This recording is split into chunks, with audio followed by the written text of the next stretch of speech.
Seperti biasa, kita melakukan presensi untuk membuka kamera ya. Itu bisa kita tutup lagi. Monggo, silakan kamera dibuka.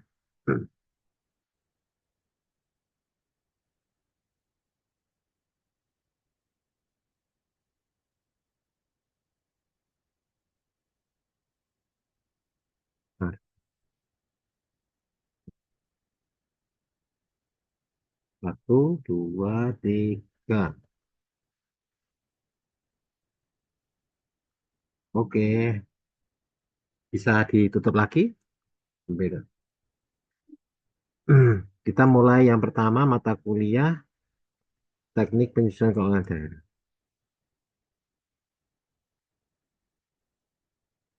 Ternyata saya sangka kemarin 7, ternyata baru 6 ya. Kita pernah janjian sore, lupa Pak Dian ya. Kelasnya. Nah, misalnya kita kemarin tuh sudah, seharusnya kita sudah minggu tenang ya, saat minggu depan, tanggal berapa itu? Tanggal 5, tanggal 6, harusnya sudah selesai. Tapi karena kesalahan teknis kemarin, akhirnya kita sekan, mundur dari ini. Oke, sekedar mengingatkan lagi, jangan lupa untuk isi presensi ya, teman-teman.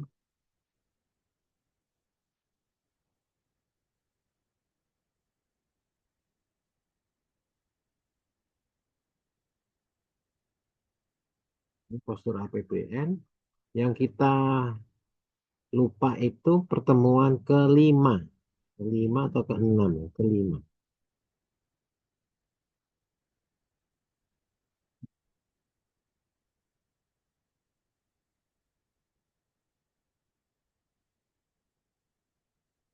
Keempat atau kelima ya kita buka lagi. Di sini bicara tentang hubungan keuangan negara dan keuangan daerah, hubungan keuangan, hubungan ruang lingkup keuangan daerah, asas pengelolaan sistem dan manajemen keuangan daerah. Kita buka di sini.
Kita mengingat-ingat lagi materi ini bahwa tentang definisi keuangan negara.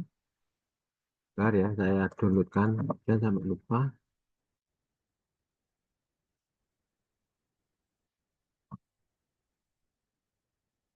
Hmm. Yaitu tentang definisi keuangan negara sendiri ada di Undang-Undang Dasar 45 Pasal 1 Ayat 1 Nomor 17 tahun 2003 tentang keuangan negara. Keuangan negara itu semua hak dan kewajiban negara yang dapat dinilai dengan uang serta segala sesuatu baik berupa uang maupun berupa barang yang dapat dijadikan wah yang dapat dijadikan milik negara berhubung dengan pelaksanaan hak dan kewajiban tersebut. Jadi keuangan negara itu pokoknya semua duit lah, duit negara itu di situ ya. Untuk itu maka ruang lingkup, nah bicara tentang ruang lingkup itu negara ada 6. Yang pertama, hak negara untuk memungut pajak, mengeluarkan dan mengedarkan uang dan melakukan pinjaman. Jadi hak hak negara itu ngambil ngambil pajak, mengeluarkan uang dan mengedarkan uang dan melakukan pinjaman. Jadi yang boleh mengedarkan uang itu negara. Jadi kalau ada uang palsu, ya langsung ditangkap karena memang keuangan itu yang memegang adalah negara. Kewajiban negara, jadi karena haknya itu tadi memegang uang, maka wajib untuk menyelenggarakan tugas layanan umum pemerintah negara dan bayar tagihan pihak ketiga. Jadi wajib karena yang pegang uang itu negara, dia pemerintah wajib tugas layanan umum, melayani kepentingan umum. Misalnya membangun jalan, misalnya harusnya penerangan jalan, pelayanan-pelayanan publik itu negara wajib menyediakan. Maka nek layanan pajaknya kurang, negara itu bisa dituntut. Nah, penerimaan negara, pengeluaran negara, penerimaan daerah dan pengeluaran daerah. Itu ruang lingkup keuangan. Nah, yang disebut dengan kekayaan negara, kekayaan daerah yang dapat dikelola sendiri atau oleh pihak lain yang berupa uang, surat berharga, piutang, barang serta hak-hak lain yang dapat dinilai dengan uang, termasuk kekayaan yang dipisahkan pada perusahaan negara atau perusahaan daerah. Jadi, kekayaan negara itu apa saja? Dapat uang, surat berharga, piutang. Jadi, tidak hanya uang toh sebenarnya kekayaan negara itu. Ada surat-surat piutang. Jadi kalau kita masukkan ke deposito bank ya, BRI, BNI, kita punya surat piutang negara kita sebagai investor negara yang mengutangi kita. Nanti bisa diambil lagi berapa tahun perjanjiannya, ada yang 1 bulan, ada yang misalnya 1 tahun, ada yang berapa tahun. Nah itu nanti tugas negara adalah juga memberikan keuntungan. Nah, seperti pinjaman online itu modelnya. Jadi misalnya kamu meminjami negara 10 juta, nanti negara akan memberikan kompensasi 10 juta 500.000 misalnya. Dan sebagainya, dan sebagainya. Yang kedelapan, kekayaan pihak lain yang dikuasai oleh pemerintah dalam rangka penyelenggaraan tugas pemerintah dan atau kepentingan umum. Nah, kekayaan dikuasai oleh pemerintah, kepentingan umum. Nah, jadi negara itu bisa menyewakan kepada lain. Misalnya kekayaan dalam migas ya, minyak dan gas ya, kan tidak harus Pertamina sebagai perusahaan negara, tapi bisa disewakan ke Exxon, bisa disewakan ke apa ya, ya biasanya Exxon ya kalau di Bojonegoro itu, kalau Petrocina misalnya, itu untuk mengelola kekayaan negara itu, itu tapi termasuk kekayaan negara. Karena kalau semua Pertamina, Pertamina ya kekurangan SDM-nya, mungkin teknologinya, mungkin kekurangan keuangan, ya. Keuangan untuk mengebor macam-macam kan luar biasa. Yang ke-9, kekayaan pihak lain yang diperoleh dengan menggunakan fasilitas yang diberikan pemerintah. Jadi kekayaan apa saja yang diberikan, fasilitasnya yang diberikan oleh pemerintah. Kekayaan alam misalnya, sawit, macam-macam. Pemerintah memberikan fasilitas untuk memberikan jalannya. Keuangan negara itu harus asasnya, keuangan negara perlu mempunyai asas harus dikelola secara tertib, taat pada peraturan perundang-undangan, harus efisien, ekonomis, efektif, transparan, dan yang terakhir bertanggung jawab.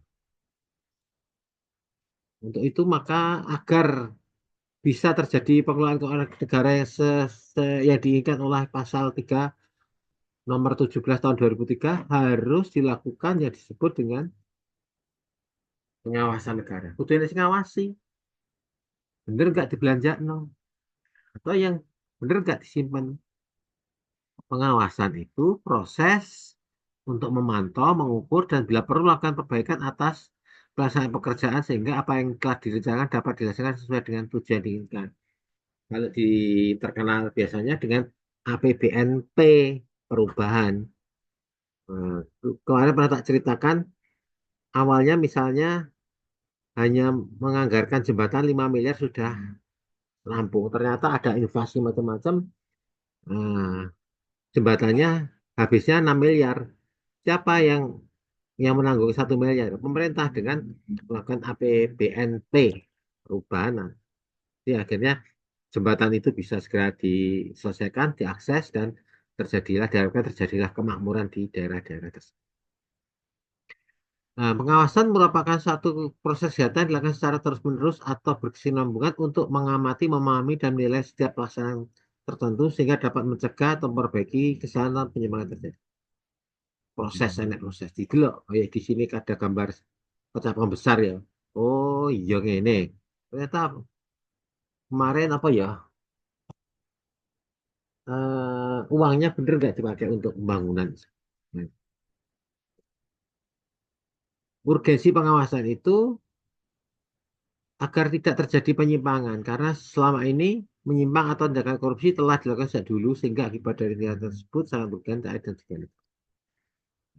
Misalnya jembatannya aja nih 5 miliar 6 miliar tapi di markup jadi 20 miliar padahal yang 15 miliar itu untuk bisa membangun yang lain jalannya misalnya. Makanya harus diawasi. Pengawasan terhadap pengelolaan negara peran penting untuk mewujudkan tujuan dari anggaran yang telah ditetapkan. Anggaran yang dibuat sekali dalam setahun harus dilaksanakan secara konsisten agar tujuan diharapkan dapat betul. Nah, harus diawasi. Bener nggak?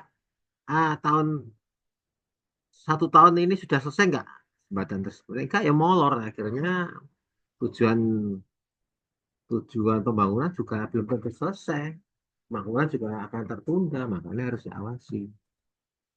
Nah, ini ada terjadi penyimpangan keuangan negara akan dipidana penjara dan denda berdasarkan perundang-undangan. Di dalam pasal 35 juga dijelaskan bahwa setiap pejabat negara dan pegawai negeri bukan bendara wajib mengganti kerugian jika melanggar hukum. Bahkan yang sekarang wacananya dimiskinkan ya.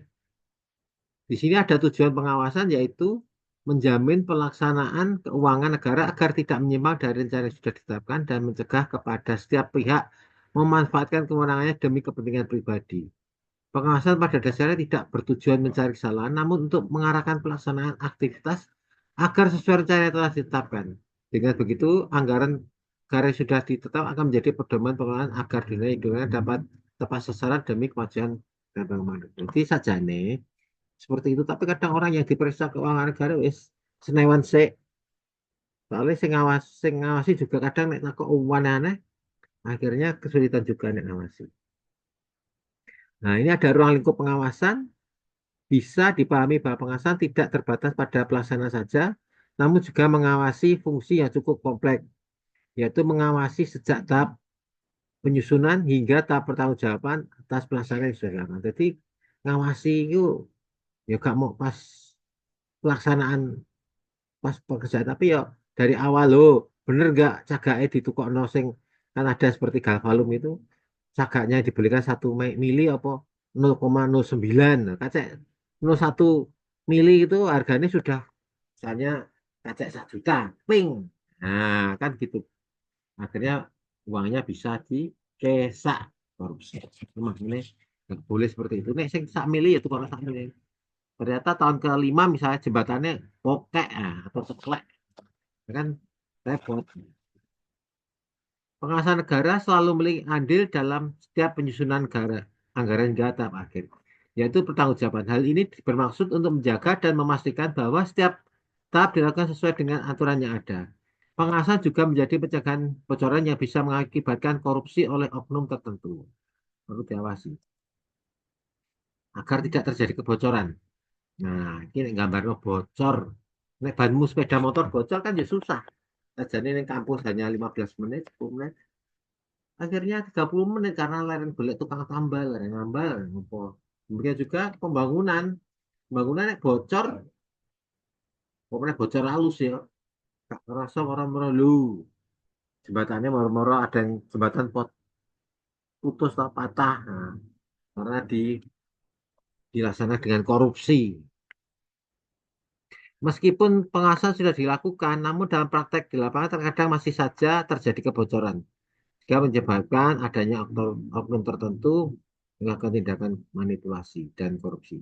Tindakan ini tentunya sangat merugikan rakyat dan negara karena dana yang seharusnya bisa digunakan untuk keperluan umum justru diselewengkan. Nah, untuk mencegah terjadinya kebocoran, pihak pengawas tertentu harus memastikan bahwa semua aspek harus dilakukan dengan baik.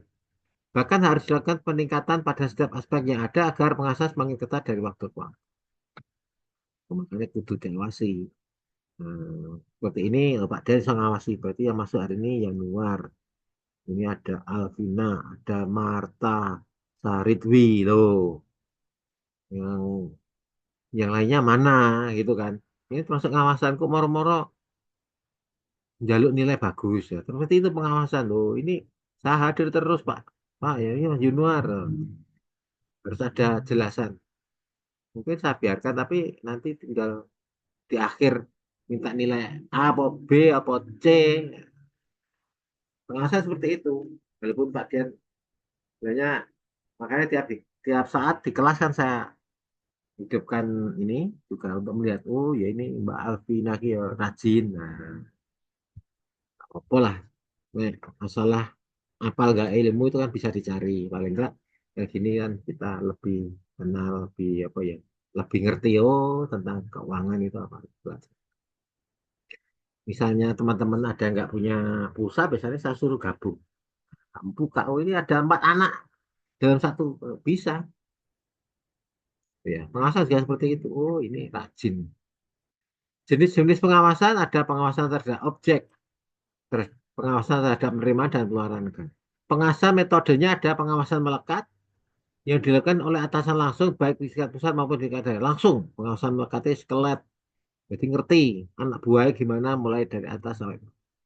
Nah, ada pengawasan fungsional yang dilakukan oleh aparat yang diadakan khusus untuk membantu pimpinan dalam menjalankan fungsi pengawasan di lingkungan organisasi yang menjadi tanggung jawab. Fungsinya apa? Kamu jadi apa? Kamu bener tak nggak mengawasi uangnya misalnya? Atau bener nggak kamu mengawasi kualitas bahannya? Pengawasan fungsional dilakukan oleh beberapa hal.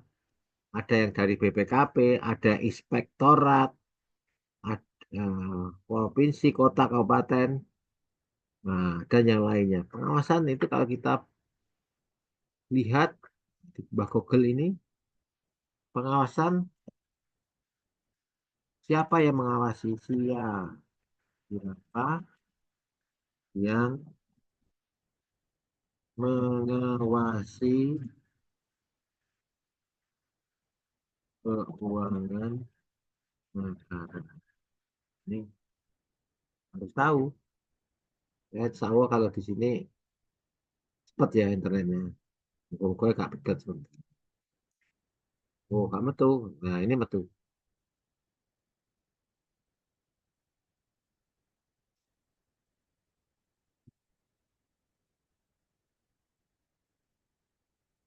Ada BPK, ada persamaan, ada kalau ini dibuka BPK, BPK RI,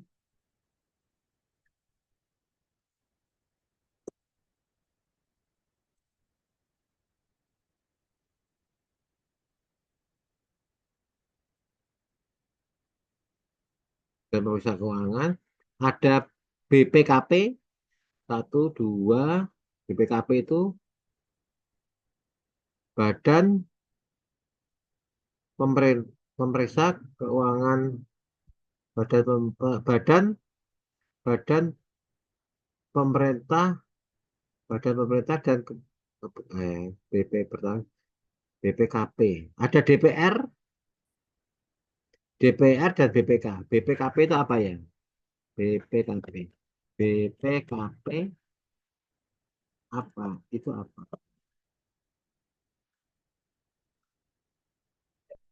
Badan Pengawasan Keuangan dan Pembangunan. Oh, jadi yang kamu bangun itu benar nggak?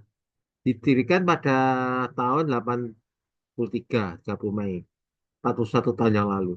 Yang atau ada lembaga pemerintah non kementerian yang dilaksanakan tugas pemerintah di bidang pengawasan keuangan yang berupa audit, konsultasi, asistensi, evaluasi, dan pemberantasan KPK serta pendidikan dan pelatihan sesuai dengan pelatihan yang berlaku. Ini cepat ya kalau kita. Semoga bisa tak upload segera jadi kamu paling nggak ngerti yang di apa namanya yang diajarnya.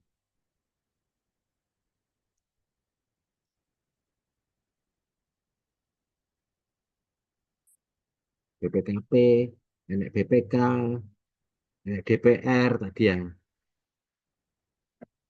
hilang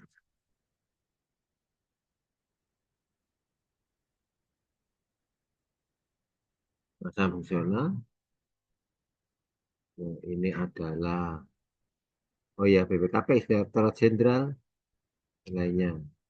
Terus kita buka lagi pengawasan preventif.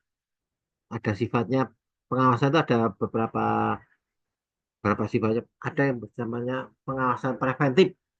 Pengawasan yang dilakukan di internal sebelum suatu masalah itu muncul. Jadi internal sih.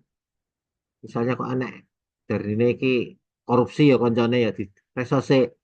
Kemudian benar korupsi enggak sebelum ada wartawan datang dan akhirnya keluar malah susah. Nah, ada pengawasan detektif yang dilakukan untuk mendeteksi masalah yang muncul. Sebagai contoh adalah dilakukannya audit secara berkala dan berjalan. Jadi detektif mencari, loh biasanya kok 1 bulan itu harusnya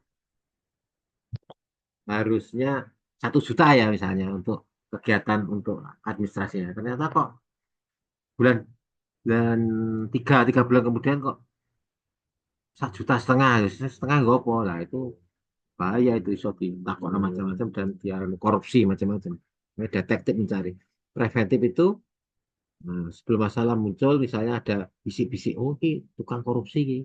Nah itu tugasnya pengawasan preventif. Bener nggak wong iki korupsian?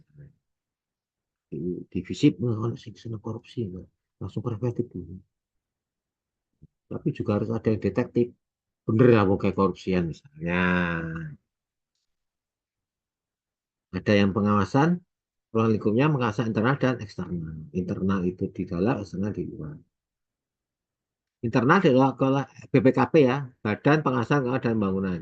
Eksternal dilakukan oleh DPR, DPD, DPRD.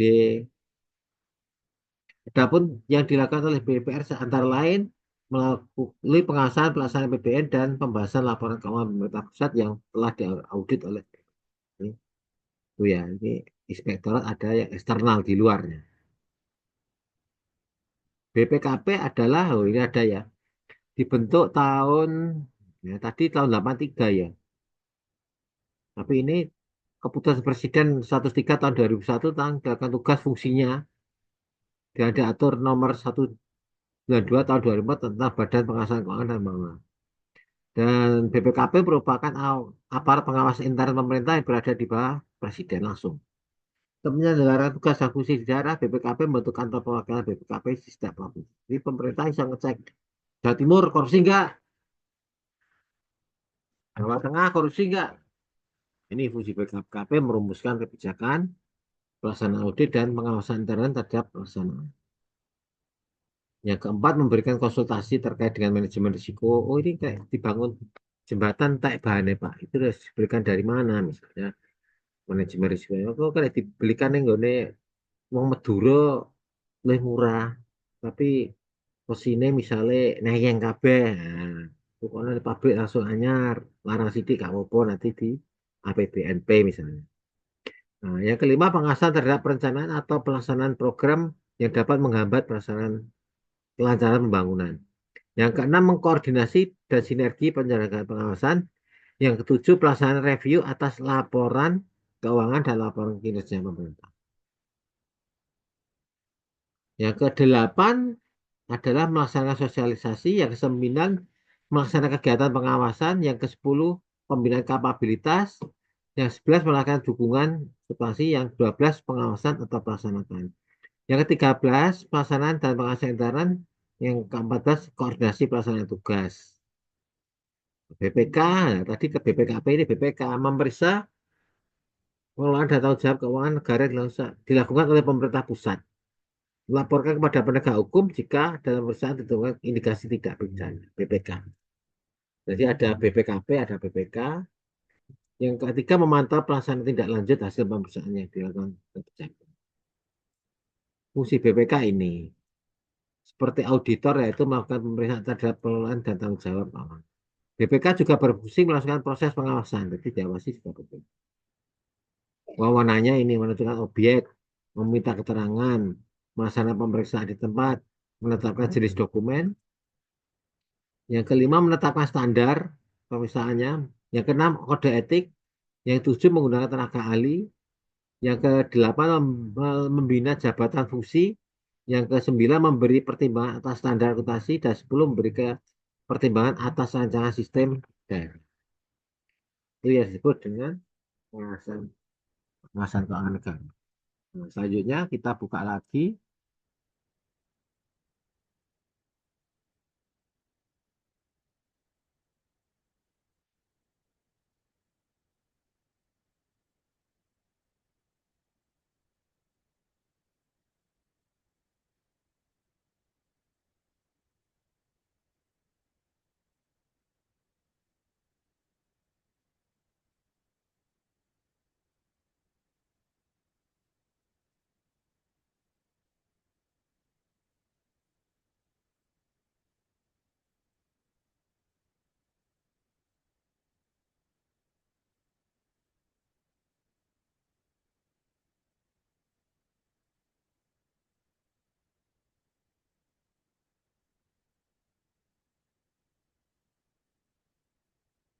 Jelas ya.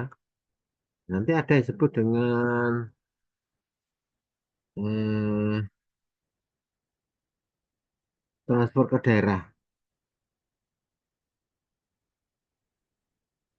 Kalau sudah ngerti yang ngawasi sekarang, apa yang disebut dengan transfer ke daerah adalah dana yang bersumber dari APBN dan merupakan bagian dari belanja yang dialokasikan dan disalurkan kepada daerah untuk dikelola oleh daerah dalam rangka mendanai penyelenggaraan urusan pemerintahan yang menjadi kewenangan daerah.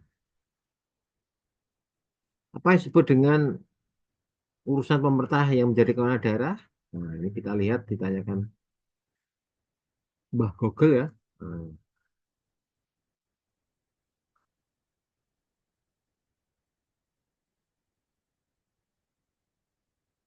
urusan pemerintah yang menjadi kewenangan daerah di Indonesia meliputi urusan wajib yang terkait dengan pelayanan dasar dan urusan wajib yang tidak terkait dengan pelayanan dasar. Oh, kurang 10 menit lagi ya. Nah, nanti kalau ini habis, kita ke link selanjutnya ya, kedua.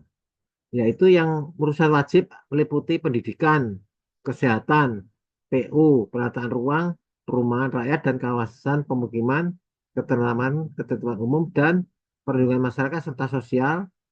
Urusan wajib yaitu meliputi tenaga kerja, pemberdayaan perempuan dan perlindungan hak anak, pangan, pertanian, lingkungan hidup, administrasi kependudukan dan catatan sipil, pemberdayaan masyarakat dan desa, pengendalian penduduk dan keluarga berencana, perhubungan dan lainnya. Ini harus kamu tahu, ini saya share ke grup dulu.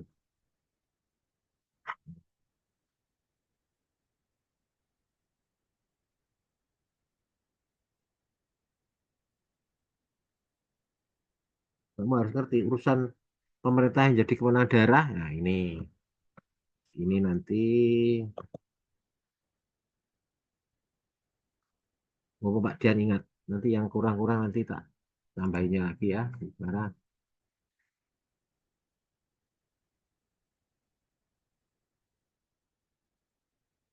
ini materi keuangan negara.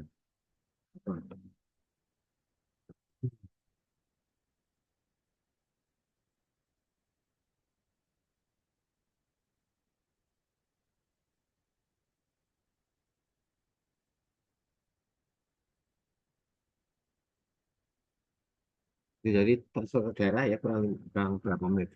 Kurang 8 menit lagi. Nah, ini yang kemarin. Oh, ini sudah ya kemarin ya. Transfer ke daerah ini sudah DPH perbandingan. Nah, sebelumnya ini menjadi ini lebih kecil. Dana alokasi khusus, DAK defisit, DAK defisit ini fisik mengandung peningkatan SDM, bantuan. tidak non fisik, dan BOP PAUD, bantuan operasional sekolah, BOP pendidikan kesetaraan, tunjangan guru SN, BOP museum dan taman budaya. Nah, ini kudu ngerti kamu. BOK didirikan 8 area informasi nasional SKN, bantuan operasional keluarga berencana, dana pelayanan pariwisata, koperasi, BLS, DM dan sebagainya. Ini hibah ke daerah ini termasuk keuangan ya kemarin. Ini hibah ke daerah terjadi apa ya, pinjaman luar negeri, hibah luar negeri, dan penerimaan dalam negeri yang dihibahkan. Nah, kalau bagiannya ya dapat duit. Dalam APBN, nah, ini dana hibah itu mendukung penyediaan layanan umum, sinkronisasi, penguatan peran hibah, dan penguatan pemantauan dan proses serta pelaksanaan hibah serta meningkatkan koordinasi dengan Pemda untuk mempercepat pelaksanaan kegiatan. Tujuan DAK ini mencapai prioritas nasional, mempercepat pembangunan daerah, mengurangi jaringan layanan publik, mendorong pertumbuhan ekonomi dan mendukung operasional layanan publik. Nah, ini dana desa yang termasuk dari transfer kas desa ya, transfer daerah ini. Untuk bagian bagi desa yang dengan tujuan untuk mendukung pendanaan penyelenggaraan dan lainnya. Dan desa dilakukan dengan pertimbangan pemerataan dan keadilan. Nah, ini penyelenggaraan dana desa Undang-Undang Nomor 6 Tahun 2014 tentang desa. Dapat yang kedua dengan adanya dana desa dapat menciptakan pembangunan dan pemerataan desa menuju masyarakat desa. Tujuannya ini mengatasi kemiskinan, kualitas, mendorong, meningkatkan pengamalan, meningkatkan pelayanan kepada masyarakat, mendorong dan meningkatkan pendapatan desa dengan BUMDesnya. Nah, ini prioritasnya ini. Pembangunan, jalan desa, usaha tani, lingkungan terbarukan berskala besar, irigasi, pesisir, dan ini penyerapan dana desa semakin tahun semakin bagus. Kemarin kita lihat dampak positif dana desa, angka kemiskinan dari 14% menjadi 12%, pengangguran terbuka dari 4,93 menjadi 3%, pendapatan semakin tinggi. Tujuannya seperti itu. Nah, ketidakefektifan desa seperti ini, nah, penyimpangan dana desa seperti ini. Nah, ini kasus korupsi yang tidak boleh hilang, yang lainnya bisa hilang kecuali dana korupsi sama-sama hilang. Kan gitu. Jinnya Indonesia itu paling paling pintar. Karena semuanya bisa menghilangkan Gunung Fujiyama, bisa menghilangkan kuil pagoda. Kalau jinnya Indonesia bisa menghilangkan kasus korupsi. Nah, itu kan. Ada sih kasus korupsi banyak ini. Ini penyebabnya ini desa-desa, pengawasannya ini BPD, Kemdes, Kemendagri, masyarakat, KPK. Itu ya yang bisa tentang transfer kas desa. Kita lihat iklannya ini. Nanti setelah itu kita pindah ke teknologi informasi.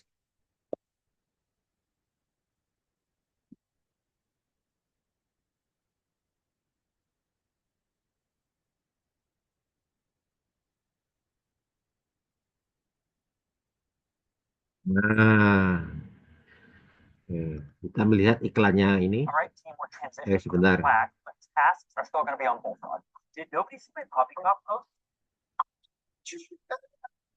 Konteksnya itu kalau kita ingat, nah, bisa hilang.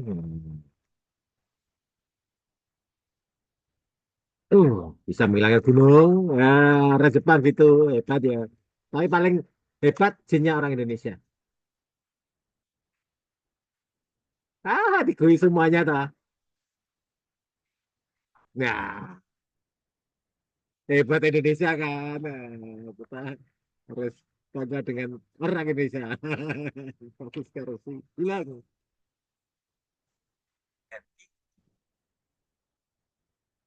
Itu ya sekedar kita supaya anak belajar nggak tegang-tegang amat. Jadi kalau semuanya bisa menghilangkan yang besar-besar, ternyata yang bisa menghilangkan lebih besar lagi adalah orang Indonesia dengan kasus korupsi hilang. Oke ya, kalau itu kita akhiri dan kita beralih ke link selanjutnya ya. Ya, itu sudah ada di pojok ini sudah mulai keluar. Oke, kita pindah ke link selanjutnya. Assalamualaikum warahmatullahi wabarakatuh.